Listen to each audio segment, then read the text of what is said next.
All right. Am I on here? Oh, okay, great. Good afternoon, everyone. Welcome to the Uncommon Core lecture, the causes and consequences of the Ukraine crisis. My name is Michael Volchak. I attended the university from 1986 to 1991. I got a bachelor's in political science and a master's in international relations. Professor Mearsheimer was a tremendous influence on my life, completely revolutionizing my worldview, changed how I looked at international relations, politics, just everything. In fact, he was such a big influence on my life that,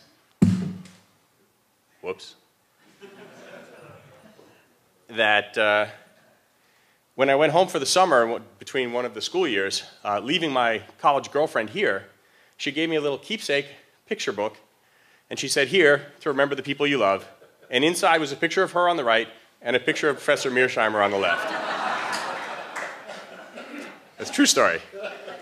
When I was here, the two biggest things that for me were military affairs and the Model United Nations of the University of Chicago, the student organization that I co-founded in 1988. And at that time, I discovered that you need a faculty advisor in order to have a registered student organization. So, of course, I thought for about 2 seconds, and then I went to see Professor Mearsheimer. And I'm not sure if he remembers this, but I asked him, "Will you be our faculty advisor?" And he said, "I will sign the piece of paper if I never have to do anything else after that." So I had found my faculty advisor. So, without further ado, I would like to introduce the R. Wendell Harrison Distinguished Professor of Political Science, Professor John J. Mearsheimer.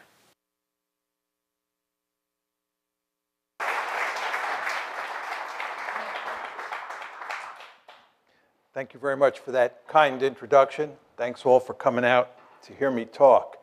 The subject I want to talk about is the causes and consequences of the Ukraine crisis, which of course has been in the news in a really big way since February 2014. And indeed, there was a big story on the civil war in eastern Ukraine in the newspapers this morning. The outline I'd like to follow is I'd just like to make a number of preliminary comments to give you some background on this crisis. Then I'd like to give you my thinking on what caused the crisis. Then tell you why I think the conventional wisdom is wrong. Talk a little bit about the West's response so far to the crisis, which is just, in my opinion, making a bad situation worse. And tell you what I think should be done. And then finally wrap up with some discussion of the consequences. So let me start with some preliminary comments. First, with regard to America's core strategic interests. For me, core strategic interests are areas of the world where you're willing to fight and die. And in my opinion, outside of the Western Hemisphere, which is of enormous strategic importance to us, there are only 3 areas of the world that really matter. 1 is Europe, 2 is Northeast Asia, and 3 is the Persian Gulf. And it's very important to understand that since this country got its independence in 1783, Europe has been the most important area of the world. Even though the Japanese attacked us at Pearl Harbor, we had a Europe first policy going into the war, and we had a Europe first policy throughout the war.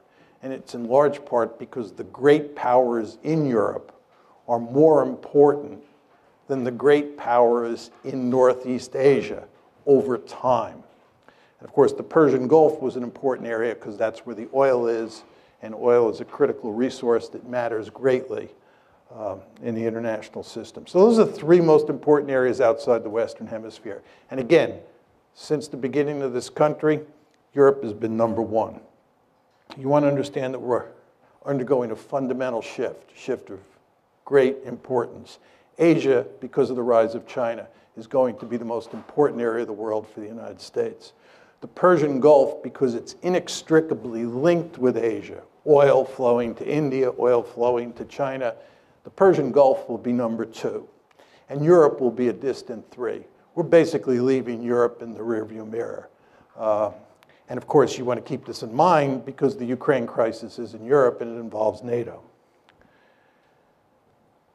Just how to think about the geography of Europe. This is a simple, if not simplistic, way of thinking about it. But here's a map.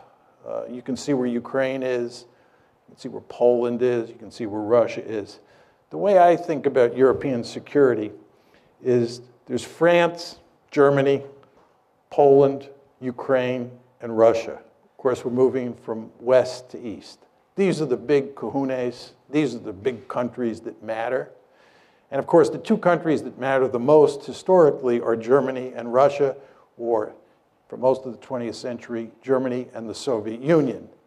And I put them in red because, as you well know, both Germany and the Soviet Union fought bitter wars in Poland, in Ukraine, and we could add in Belarus as well, if need be. But as we go along here, you want to keep in mind that Ukraine is right next to Russia, and Poland is right next to Ukraine. And then out further west is Germany and France. Take this a step further. This is the ethnic breakdown of Ukraine. I'm going to show you a number of maps, all of which are designed to show you that Ukraine is a badly divided country, and what's taking place inside Ukraine today is in good part a civil war. And to that extent, it doesn't have that much to do with what the Russians or the West are doing there. And as you can see in red are mostly Ukrainian-speaking people. And then as you move further east, you're talking about lots of Russians and certainly lots of Russian speakers. This is the Ukraine election of 2004. This is the election in the wake of the famous Orange Revolution, which I'll talk more about. As you can see, the country is badly divided between the East and the West, the Russian speakers in the East and the Ukrainian speakers in the West. This is the 2010 election, which resulted in Yanukovych getting elected. I'll talk about President Yanukovych as we go along. He was elected in 2010. And you can see there the voting patterns in the 2010 election look a lot like the voting patterns in the 2004 election. And then these are two recent surveys that came out from the International Republican Institute, that's here in the United States. This one says, if Ukraine could enter only one international economic union, which of the following should it be? And of course, the blue is the EU, and the light blue is the customs union, or actually the red is the customs union of Russia, Belarus, and Kazakhstan.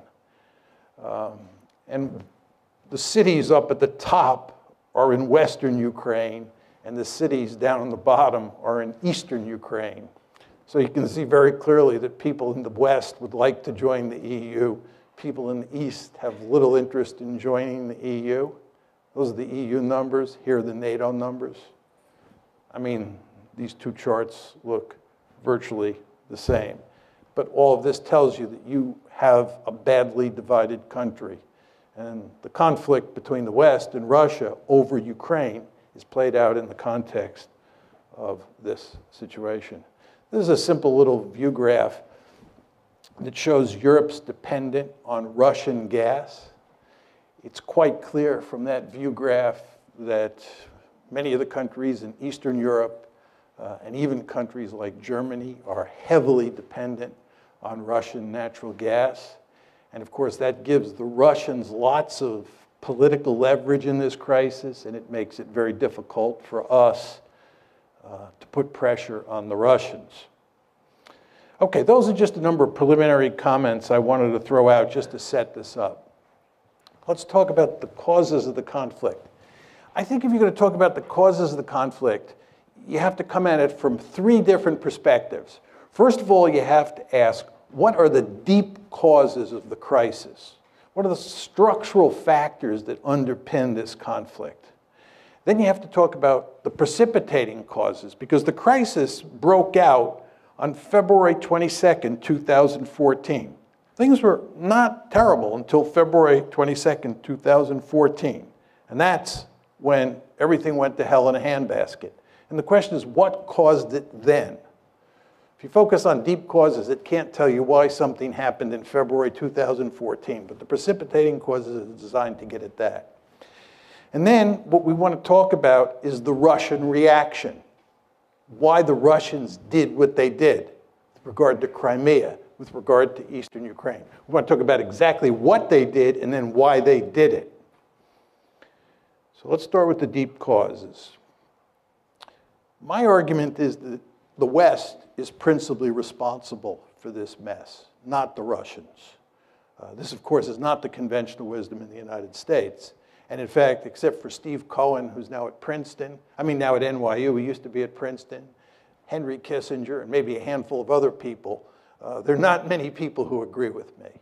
But I think the facts are quite clear on this, that the West is responsible.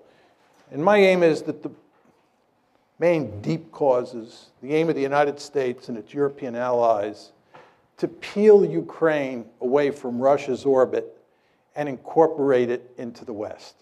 Our basic goal has been to make Ukraine a Western bulwark on Russia's border.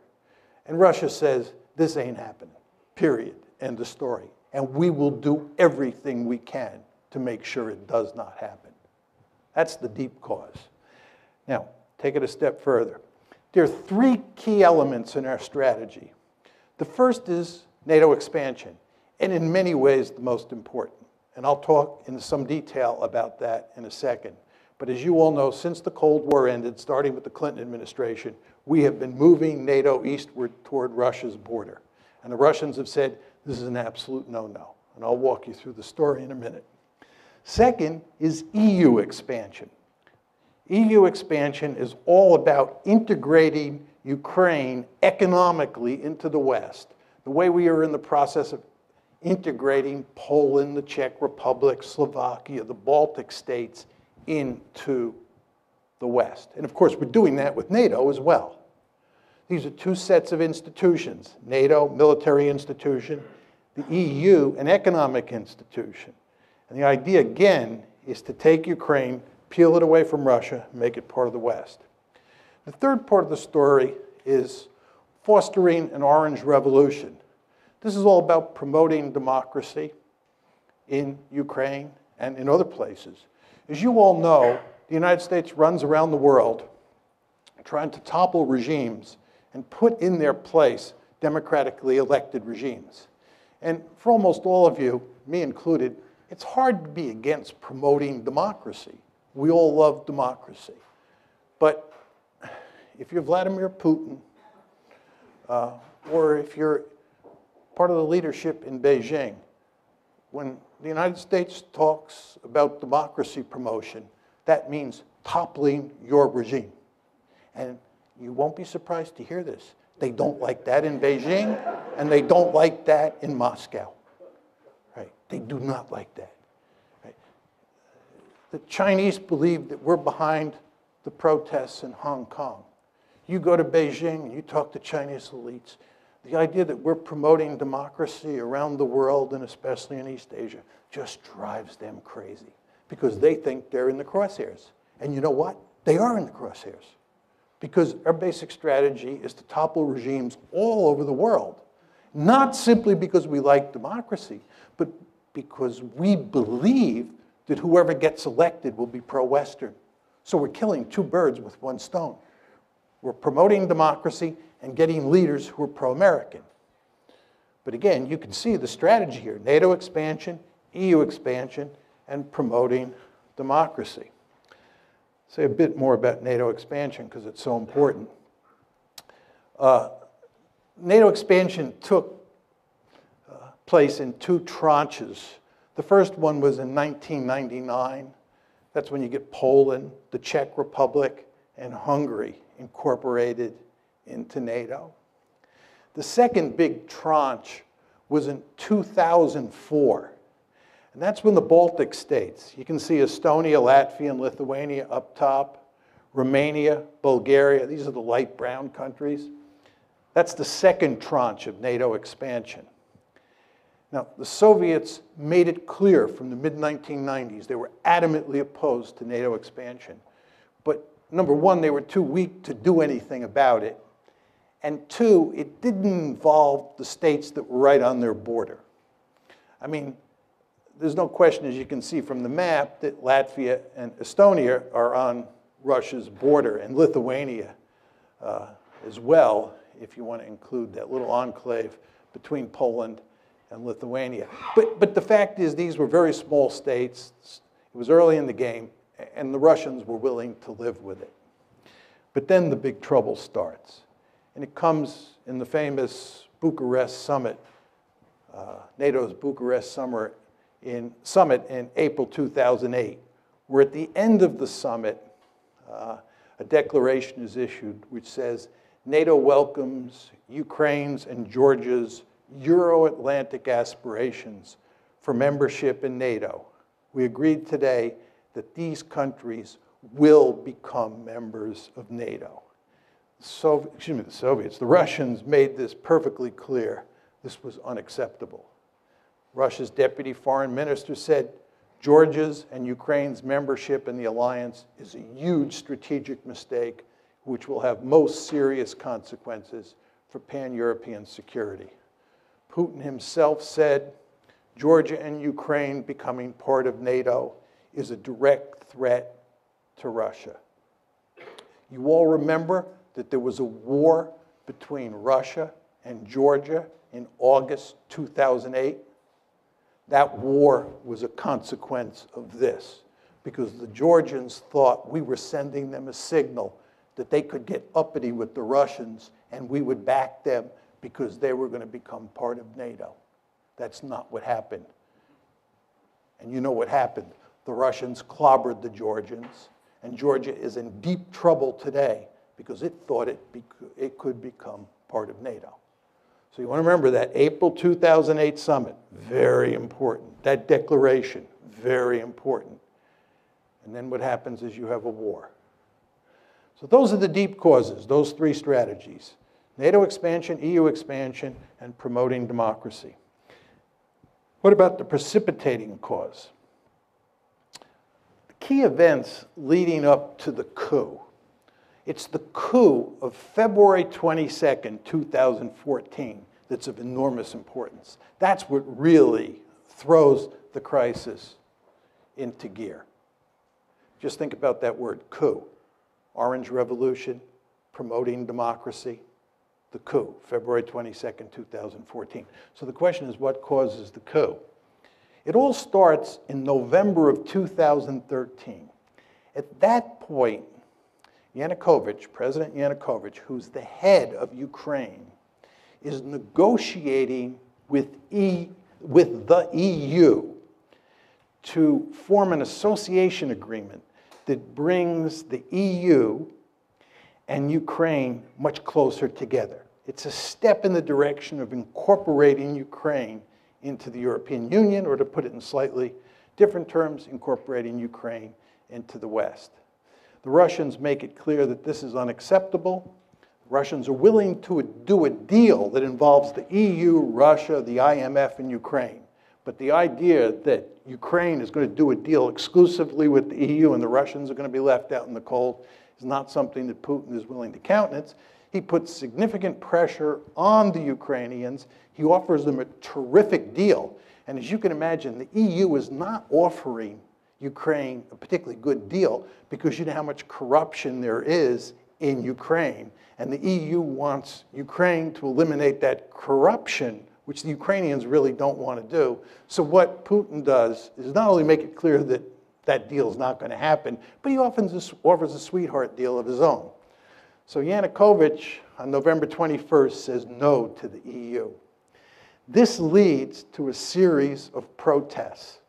The Ukrainian government, truth be told, under Yanukovych, overreacts to the protests, which causes them to spiral out of control.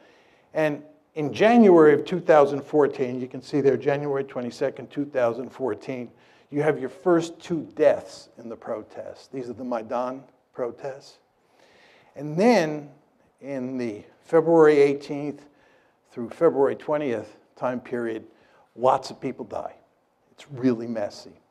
And what happens is that a number of European foreign ministers, the German foreign minister, French foreign minister, they fly to Kiev, and a deal is worked out to have elections that will, in effect, remove Yanukovych from power.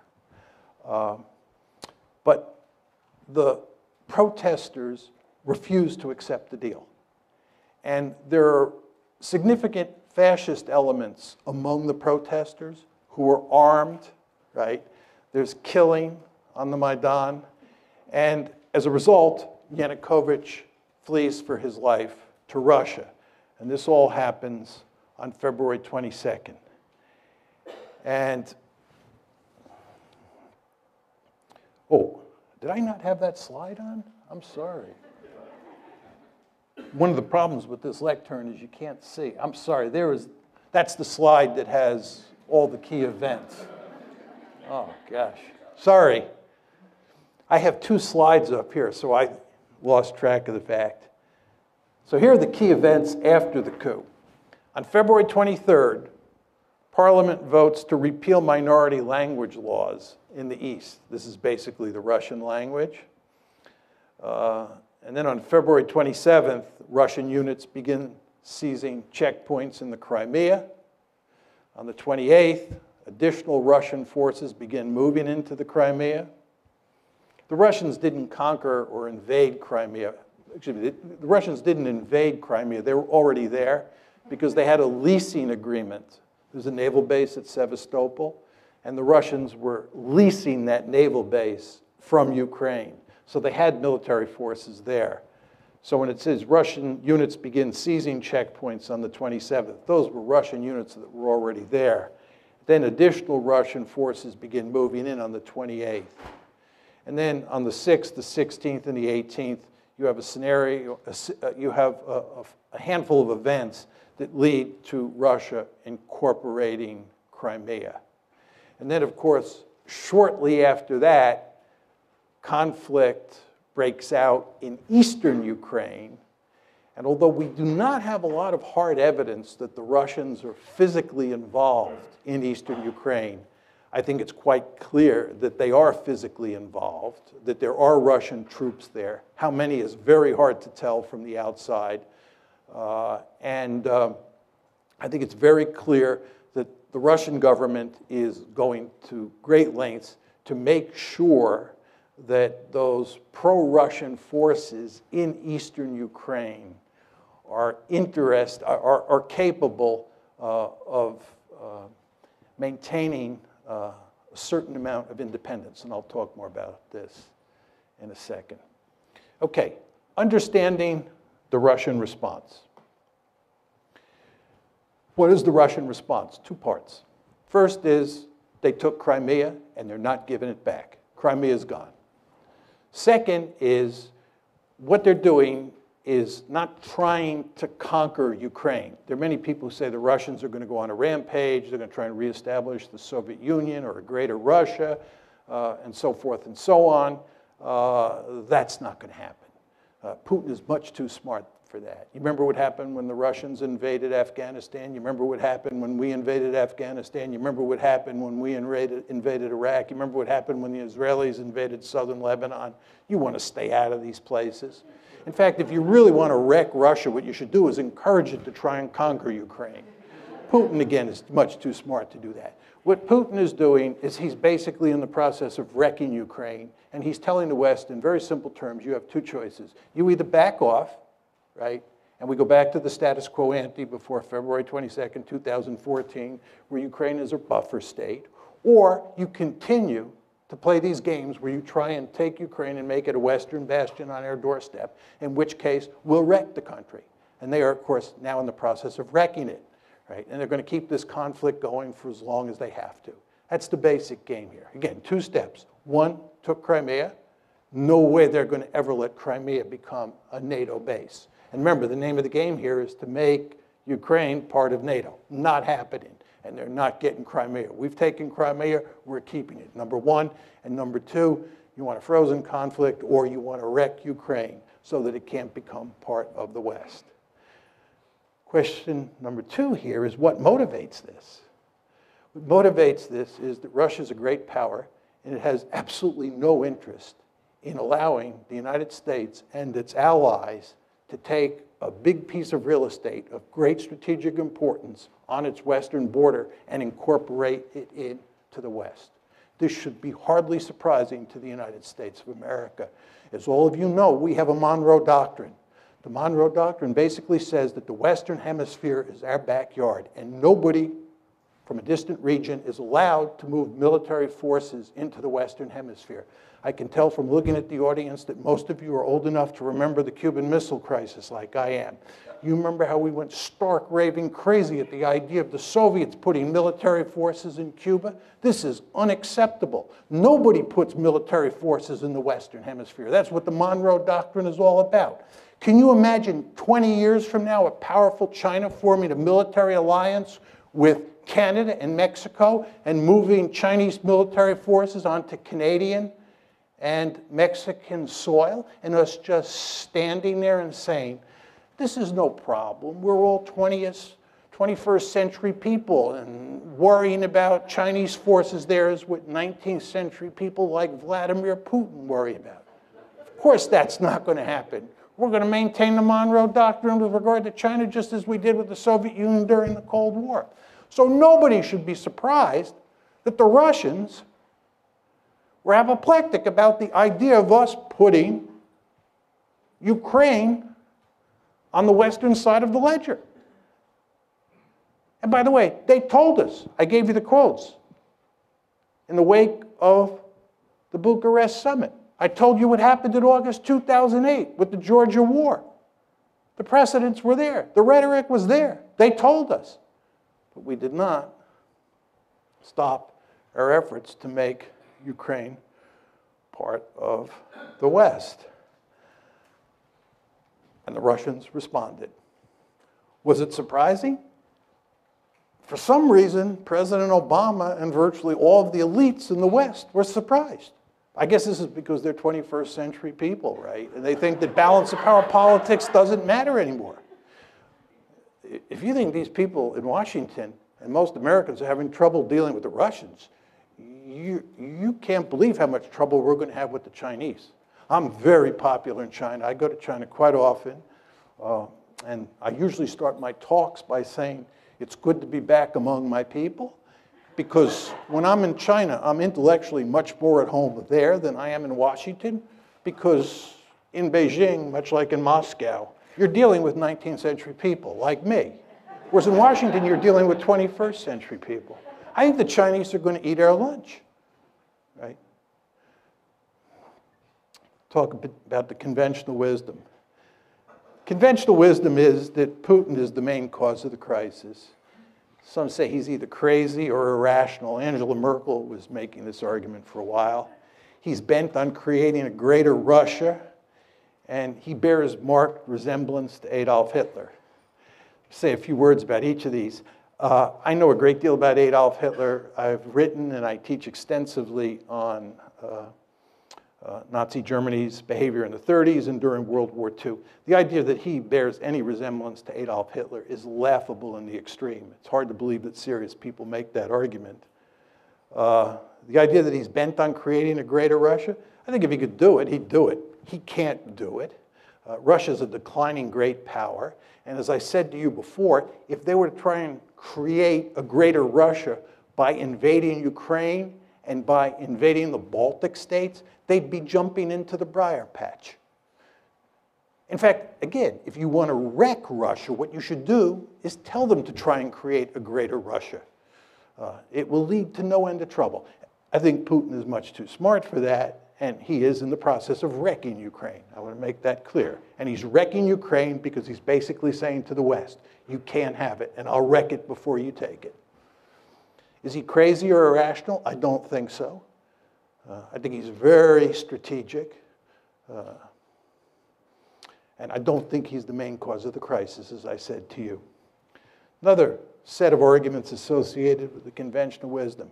This is that the United States is a benign hegemon seeking to promote European stability, seeking to promote stability in Asia, all over the globe, and so forth and so on.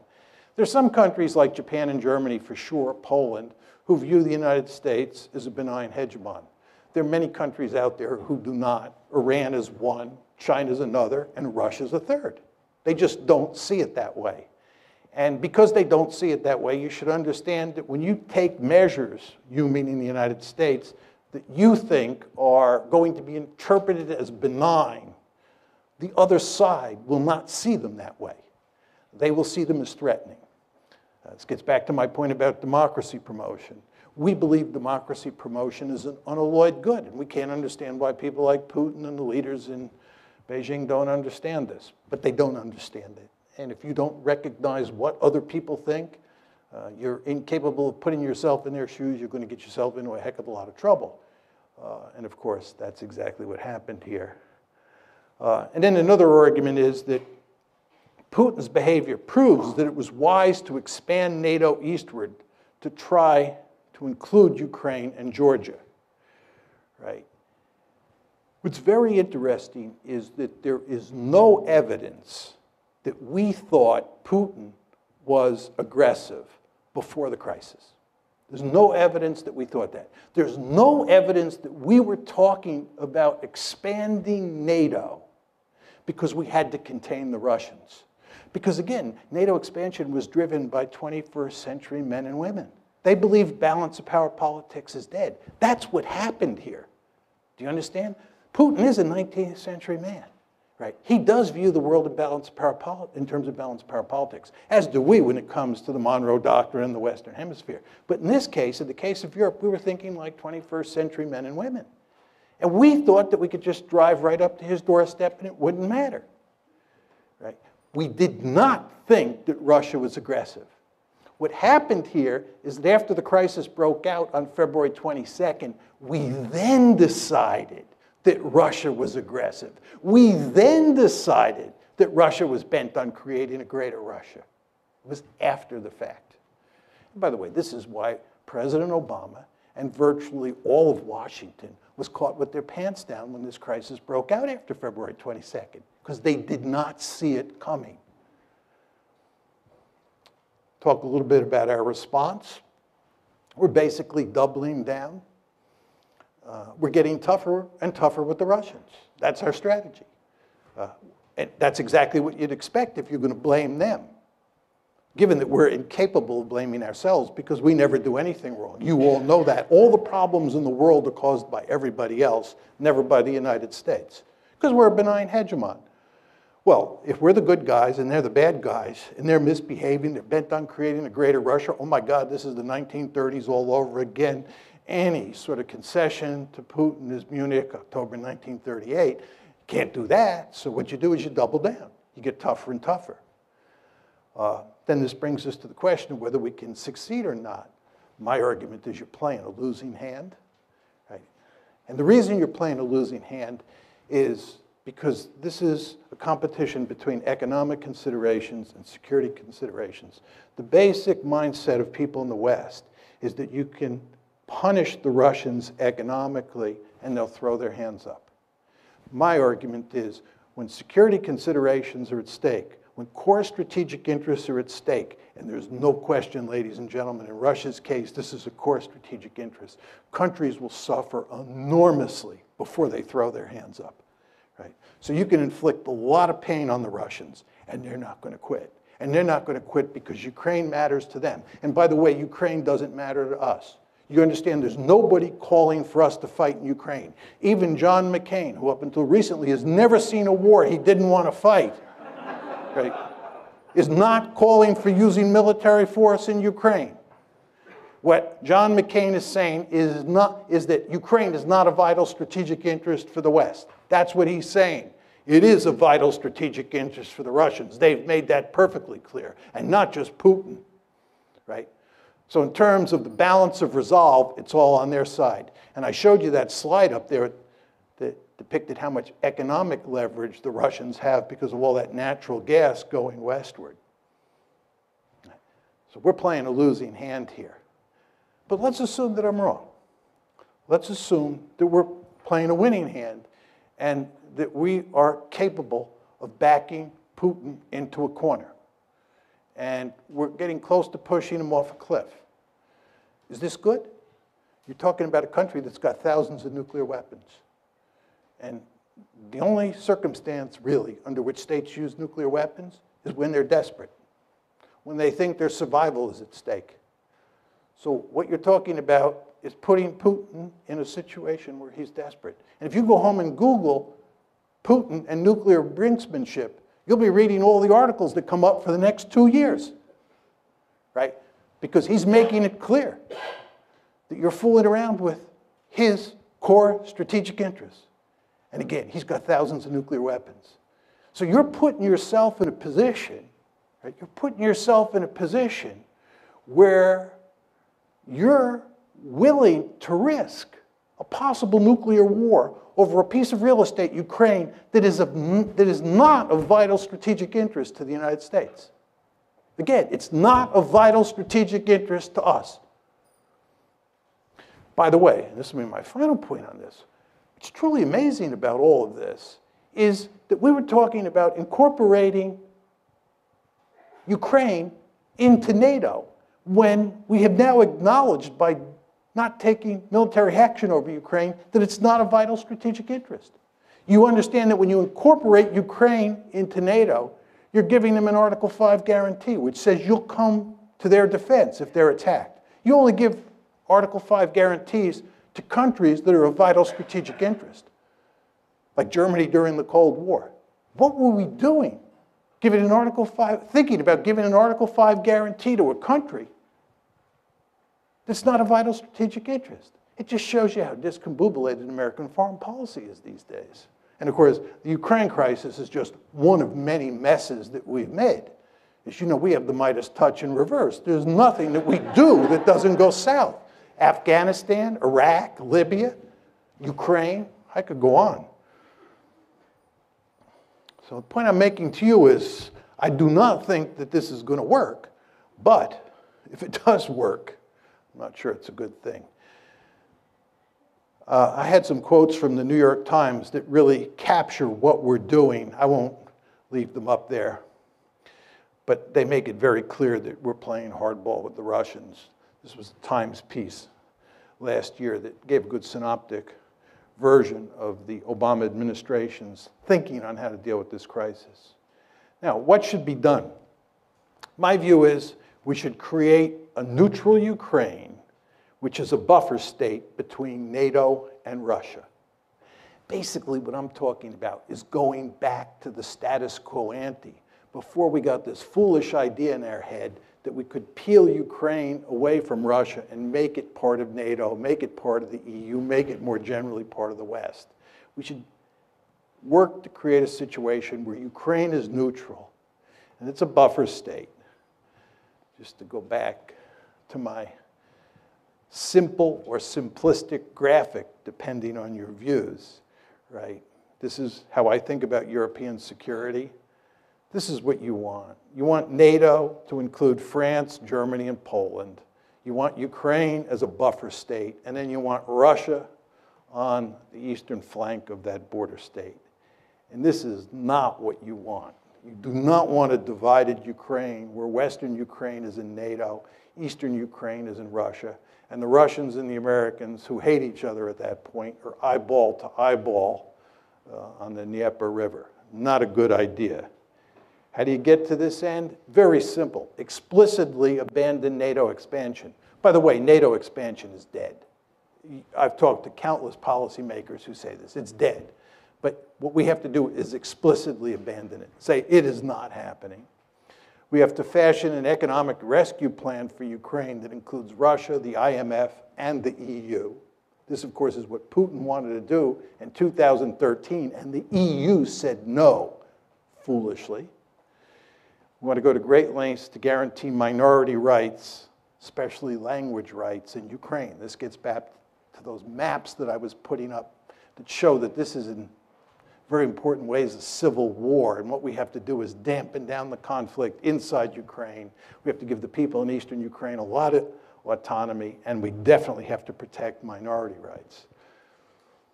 Are we going to do any of this? No.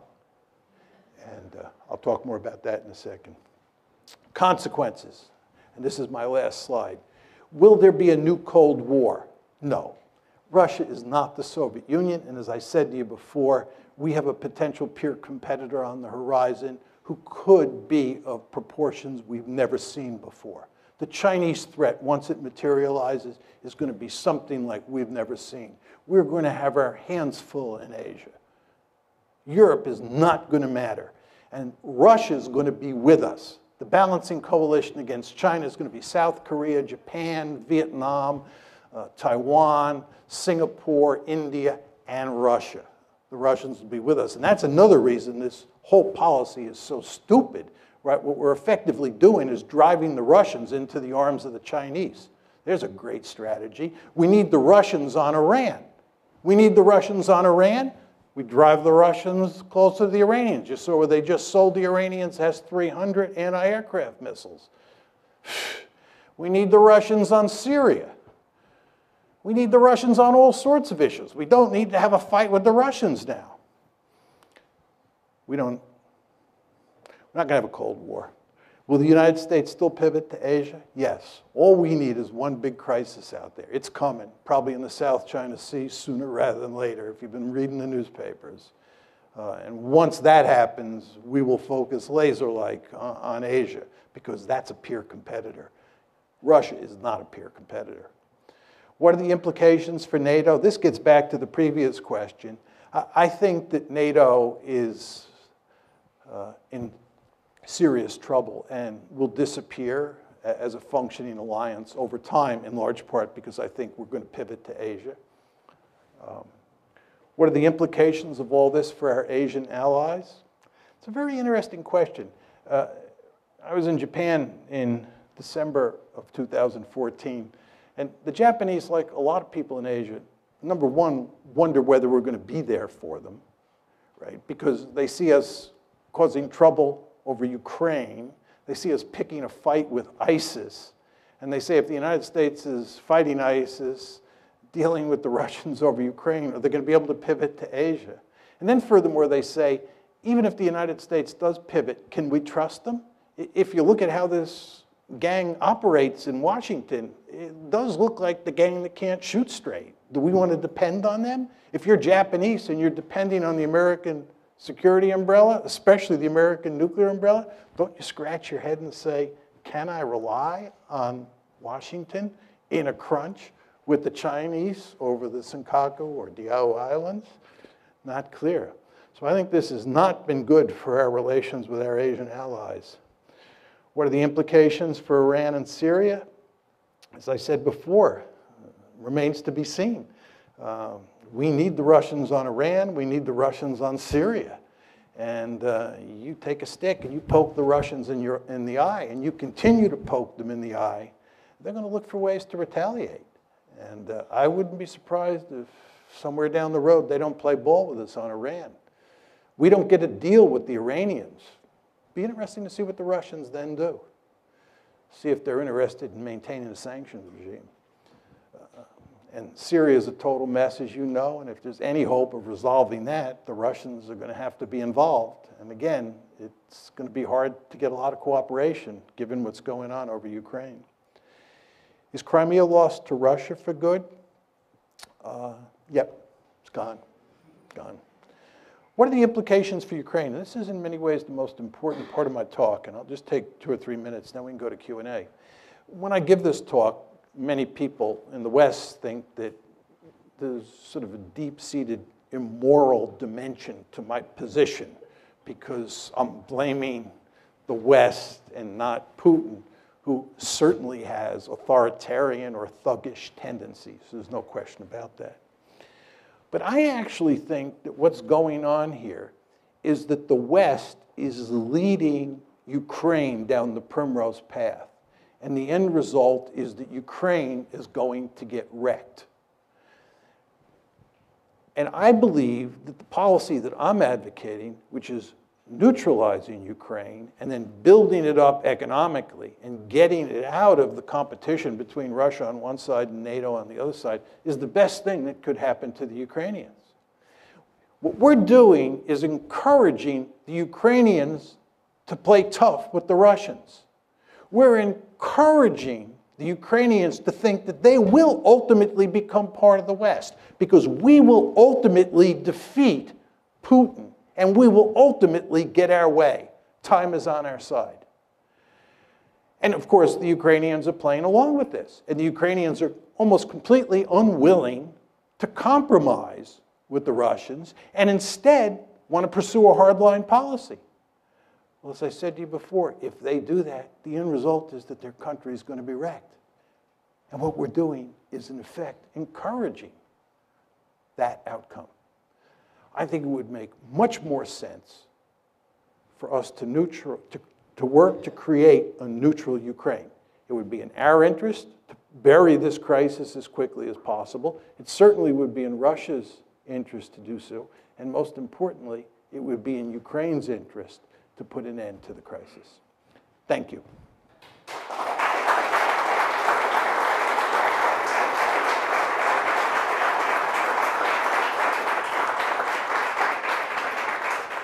I'll be happy to take questions. I would just ask people if you would stand up and just identify yourself quickly. Ma'am? Oh, you have it. Why don't we get this woman right here with the peach-colored coat on? They have a microphone? They have a microphone for you. And there stood Hans Morgenthau, right before you, for those of us who knew. Okay, so many questions and points. First, point of information. When you talk about the gang in Washington, you need to make it clear, hopefully, that you don't mean only the present gang. You mean from at least 2008 forward, right? Yeah, I mean the whole Washington foreign policy establishment, right. Republicans, Democrats. As far as I'm concerned, the Republicans and the Democrats on foreign policy are like Tweedledee and Tweedledum. Right. I mean, for anybody who thinks it matters whether you get Hillary Clinton or some Republican, you're living in a dream world. There's just no meaningful difference between them. They both have the Midas touch in reverse. That leads to my second question. Is anybody listening to you and Stephen Cohen and partial, what's the one I want? The Kissinger, partial Kissinger, Stephen Cohen, and you. Is anybody listening that we could hope to vote for or support? No. I don't know. No one. So, and no. I'm gonna give this up in a moment. No. But so there's no one. So we're really doomed. That's it, right? Okay. I mean, there's no enlightenment in store. We can't even look toward. Can I just say something, just in response to your question? I believe that since 1989, the United States has been by far the most powerful state on the planet. And for those of you who believe we live in a unipolar world, you're effectively saying that we are the only great power in the system.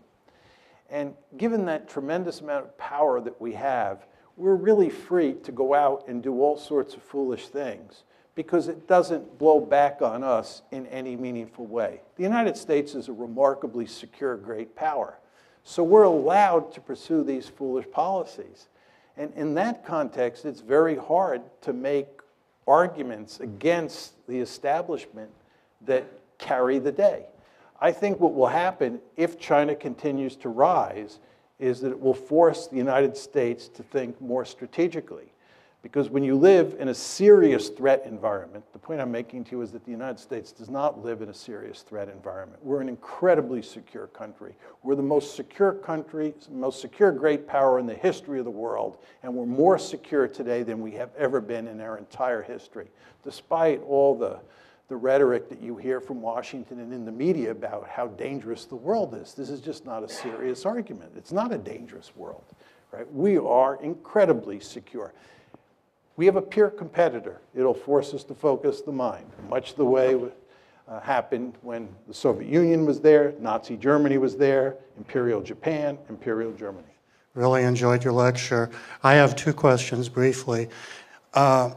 It's hard to take issue with the goal of a neutral Ukraine, but some years before the crisis broke out, I used to listen to RUI, which was Radio Ukraine International on shortwave, and they were fairly open about the cultural crisis within the country leading back a few years before this. As I look at, say, the former Czechoslovakia, do you see a possibility of two neutral states formerly known as Ukraine as non-viable? And if so, why? Yeah. If you look at what happened in Europe after World War II, Yugoslavia broke up into a series of remnant states. Czechoslovakia, as you pointed out, broke up into a series of remnant states. And the Soviet Union itself broke up into a series of remnant states. And that's because inside of those territorial boundaries, you had different nations that wanted their own states. Serbs, Croats in the case of Yugoslavia, Czechs, Slovaks in the case of Czechoslovakia. And we know that there were probably 15 or 16 different groups inside of the former Soviet Union. So the question is, inside Ukraine, do you have a similar situation between the people in the East and the people in the West?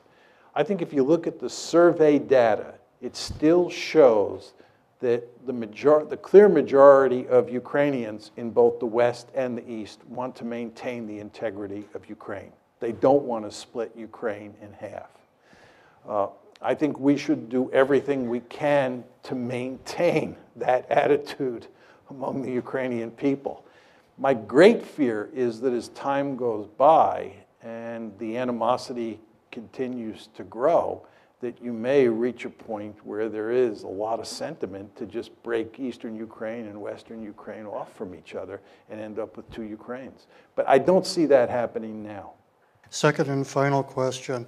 As we look at parts of our recent additions to NATO, Hungary, Romania, Bulgaria, and look at where their political systems are careening, has NATO lost the moral imperative for its reason to being?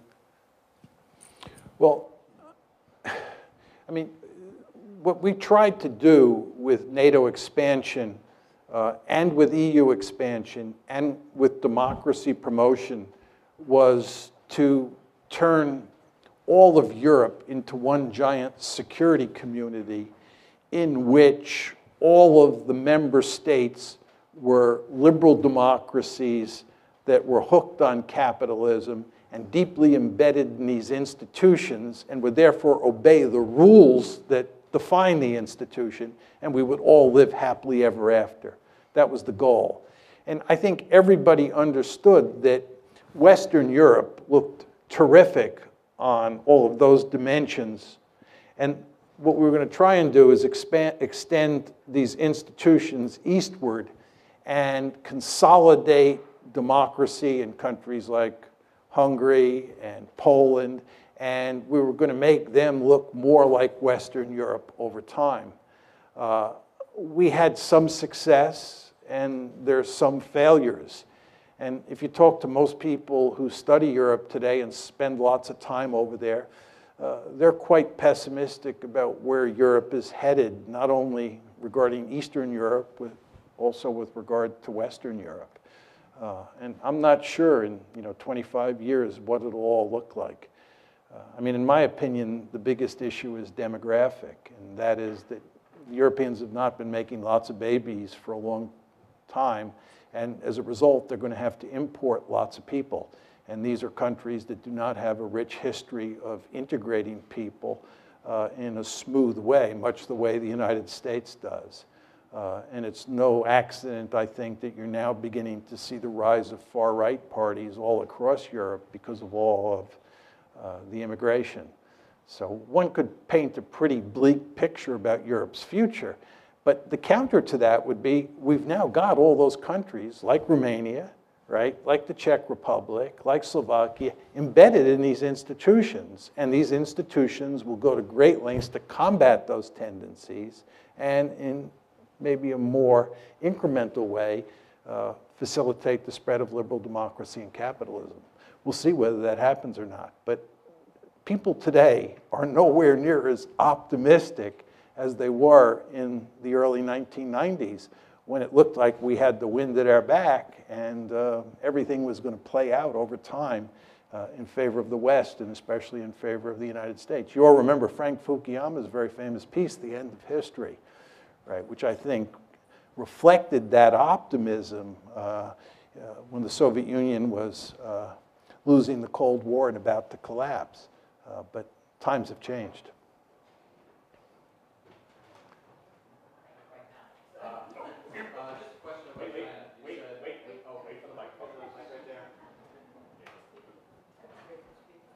Okay. You said, quote, we're going to have our hands full with China. And so just two questions. What kind of a time frame are you thinking things might start to really happen in that direction? And can you just paint a few scenarios of the sort of things that you think might happen when we have our hands full with China so we know what we can look forward to? Yeah. Yeah. I think when you think about China at this point in time, there are three situations that stand out. One is Taiwan. Two is the South China Sea, which has been in the newspaper a great deal over the past few months. Chinese basically claim that they control all the South China Sea, and as you know, they're building airfields on reefs in the Spratly Islands, and we've told them that's unacceptable, and their neighbors, the Vietnamese, the Philippines, think that's unacceptable. So the South China Sea is a potential flashpoint. Taiwan is a second flashpoint. And the third flashpoint, which was in the news earlier this year and for much of 2013 and 2014, are those rocks in the East China Sea. The Japanese call them the Senkaku Islands. The Chinese call them the Diao Islands. As I was saying to you folks before, I was in Japan in December of last year, December 2014. And it's really quite amazing how worried the Japanese are about China. And part of it is sort of for realpolitik reasons, but it's also because the Chinese say those islands, which the Japanese consider to be sacred territory, really belong to China. And the Japanese are greatly fearful that as China gets more powerful, it'll take those islands. So those are the three main flashpoints at the time. There are other possible scenarios that we worry about. The Korean Peninsula is one, because the Chinese are allied with the North Koreans. We're allied with the South Koreans. China and India, they have a border conflict. So we go on and on. But those are the big three. Now, your question about the time frame is an excellent one. I used to say that it'll take another 10, 15 years before China becomes powerful enough for this problem to manifest itself. I'm not sure about that. I think it's possible. It's not likely. I'm choosing my words carefully. I think it's possible that you could have a conflict involving the United States and China over the South China Sea or over the Senkaku/Diao Islands in the next year or so. I mean, those problems are on the front burner, and it's basically a zero-sum game. I mean, either the Chinese own the Senkaku-Diao Islands or the Japanese do. So we could have trouble out there much sooner than I have anticipated up to now. You've talked about this from the point of view of logical international relations. What do you think of the internal pressures on these countries? Putin has a historically restive population, highly nationalistic, and in major economic troubles now, he may be responding to pressure from his own population to deal with this. On a smaller scale, we see Netanyahu responding to his population, settlers and so on, and disrupting part of the Middle East. Do you see that happening here with the radical right, say, and the neocons influencing Washington policy? I think just with regard to the United States and the neoconservatives, I think the neoconservatives have been one of the principal driving forces behind America's foolish foreign policy since 2001. But as I said before when I was talking about the Republican Party looking like the Democratic Party, there's not a lot of difference between the neoconservatives and the liberal imperialists. The liberal imperialists are the aggressively oriented Democrats, and the neoconservatives are the aggressively oriented Republicans. But they look a lot like Tweedledee and Tweedledum. So the neoconservatives matter for sure, and they mattered during the George W. Bush administration because he was a Republican president. But it's not just the neoconservatives, right? And the fact is that you have a foreign policy establishment here that is interested in intervening all over the world. You have a foreign policy establishment that's filled with people who believe that we have a right and a responsibility to intervene all over the planet. And that leads to unending trouble when you don't have the magic formula for winning the wars that you get into. See, the problem that we have is we have this interventionist foreign policy that leads to us losing all the time. It's really quite remarkable. But just with regard to your point about ideology, I think you do not want to underestimate how important nationalism is, both in the Chinese context and in the Russian context. You were alluding to the Russian case, but let me just say a few words about the Chinese case. And this is why, getting back to this gentleman's previous question, I worry so much now about Japan and China getting into a shooting war over the rocks in the East China Sea. The problem that the Chinese face is that communism, which is the governing ideology, no longer has much legitimacy. And they've had to find a substitute ideology. And by almost all accounts, the substitute ideology is nationalism. Right? And at the core of Chinese nationalism is what's known as the century of national humiliation. Chinese nationalism emphasizes that between roughly 1850 and 1950, that 100-year period, China was humiliated. And it was humiliated by the European great powers, the United States with the open door policy, and especially by Japan. And the Chinese are really just angry about this. And because nationalism is so important for legitimizing the rulers in Beijing, right, this whole theme of national humiliation is front and center. Well, if you have a crisis over some islands in the East China Sea, and that crisis involves Japan mainly, but also the United States, and you're talking about the two countries that have humiliated China during that 100-year period, the potential for trouble is great. And I know a number of scholars in China who are quite dovish, who really worry about a crisis in the East China Sea spinning out of control because of the confluence of Chinese nationalism and Japanese nationalism, which I've not talked about. So nationalism is a very powerful force, not just in the Russian case, but in the Chinese/Japanese case as well. We've got two people who have had their hands up for a long time. So we have this gentleman and then that gentleman. You have the mics. Hi.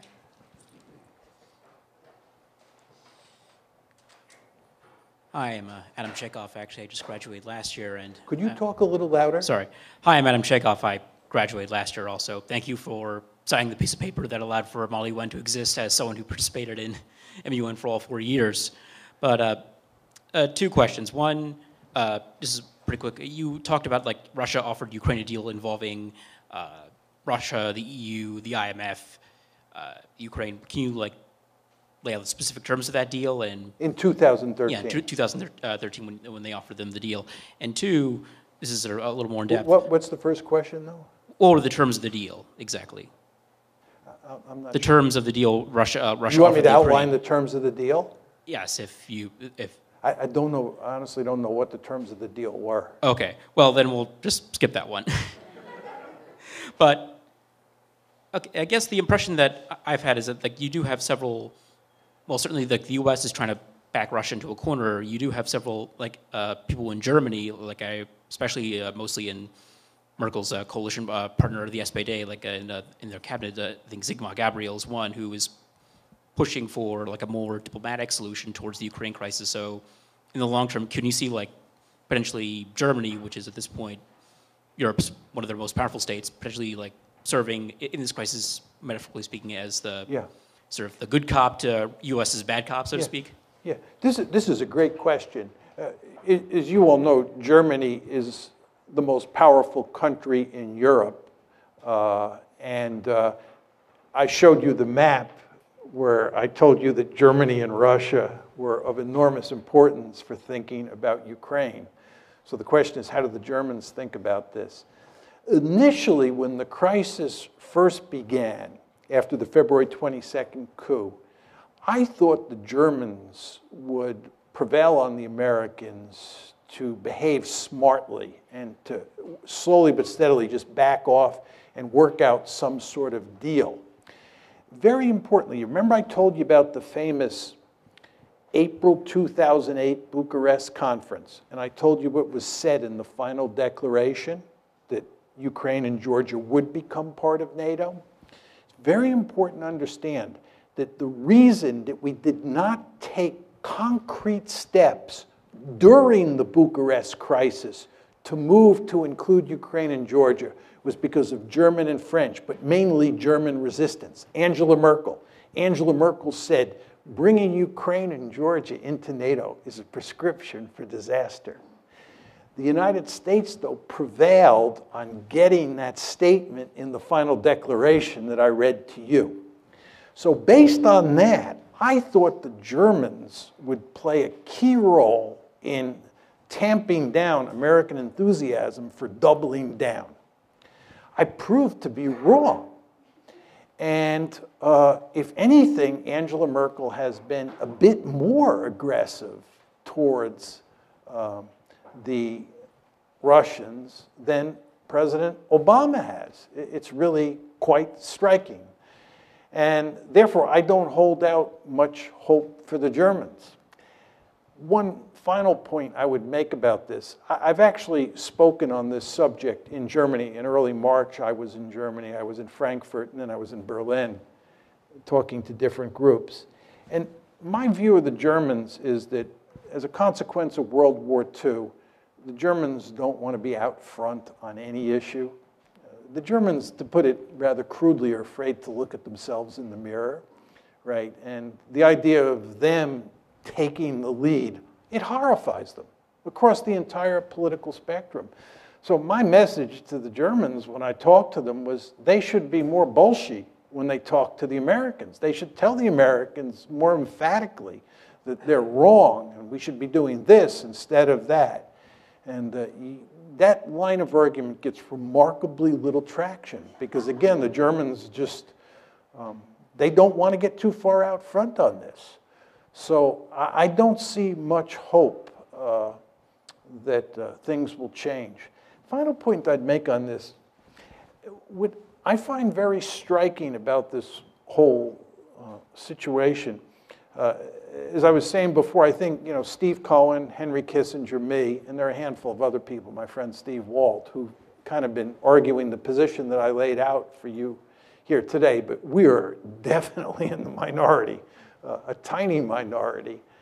And what I find very interesting is the extent to which the media here and the media in Europe parrot the conventional wisdom, and the extent to which it's very difficult for people who represent the position I've staked out to be heard, right? So in Europe, you have this situation. It's especially true in Germany. I don't read German, but just talking to people when I was there about how the media is dealing with this, the conventional wisdom that I laid out for you is omnipresent in the media. And that makes it very hard to turn this one around. So I'm not optimistic that there's any chance this is going to change, our policy is going to change, which I think is a tragedy, as I said before. And also, it contradicts my earlier enthusiasm about Angela Merkel, which is what you were getting at. Actually, my question is about, I'm sorry. I'm Nell Smith, class of 85, college. Hey, Julius. See you later. About the Bucharest directly, I have a friend that was teaching in Russia this summer and said that people were just, for those, I speak Russian and been to Soviet Union and then post, suddenly it's not, you're no longer a rock star now, apparently, if you're American and you're on the streets of Moscow, like we're used to, people my age. she said people were coming up to her saying, "What are you doing? Why you and the Germans have caused all of this? You got all these rebels in Ukraine. You organized them secretly in Kiev." And it was kind of, but now listening to you, it's like, that's actually not that far off, it sounds like. I mean, we didn't organize them, but basically we kind of told them, yeah, go ahead, because we're going to help you, right? Is that, okay. Well, let me make a couple points, very important points. With regard to my response to the gentleman who's directly behind you about nationalism, this is Russian nationalism coming to the fore. And a lot of what you see in the American case is American nationalism coming to the fore. You've all heard the famous saying or infamous saying, "My country, right or wrong," right? And there are just all sorts of Russians, who are furious at the West, and they're rallying around Putin. One of the reasons that many people think that Putin started this whole thing was because it so improved his standings in the polls or with the Russian public, because people behaved the way you said. So people said he started this crisis for that reason. But my point to you is we should be hardly surprised. And this gets back to the China-Japan example. And this is a very scary dimension to a lot of these conflicts. But I just want to say one other thing.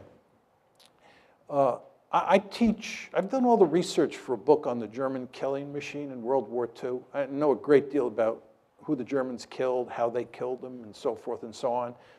Some of you here have probably taken my course, War on the Nation State, where I talk about the origins of the Holocaust, the origins of the war on the Eastern Front, killing of Soviet POWs, and so forth and so on. But my estimate is that Hitler murdered, this is not killed in combat, Hitler murdered 22 million people. And if you look at how that war played itself out in places like Ukraine, there were people in Ukraine who sided with the Germans, and the vast majority of people, of course, fought against the Germans. But the consequences of that war are inextricably bound up with what's going on now. And the mere fact that there are, some reasonably small number, but nevertheless some fascists, real fascists, involved in Kiev just spooks the Russians like you would not believe, right? And a lot of those fascists and people on the far right hate the Soviet Union for all the obvious reasons, see the Soviet Union / Russia as largely responsible for all the killings that took place in Ukraine on the part of the Soviet Union, not the Germans, right? War history coming in. So what's going on inside Ukraine is inextricably bound up with World War II. And then the point that I tried to make to you, although I didn't develop it at length, is that NATO, which is a Cold War institution, right, is inextricably bound up with the Cold War. And from a Russian point of view, this military alliance moving up to its doorstep, which was a mortal foe for 45 years, is going to spook you. And if you have a coup in Kiev and some of the people who come to power have fascist tendencies or are fascists, however you want to define that term, it's going to have really huge consequences, right? So this is an incredibly messy situation. And in the context of all this, what we've done is doubled down. And we do not pay much attention to history because it was not a history that concerned us in any meaningful way, because it was on the eastern half of the European continent. But the potential for trouble here is just very, very great. One more? No more. I can't take any more questions, so you'll have to ask me afterwards. I'll answer your question afterwards. Mike told me that.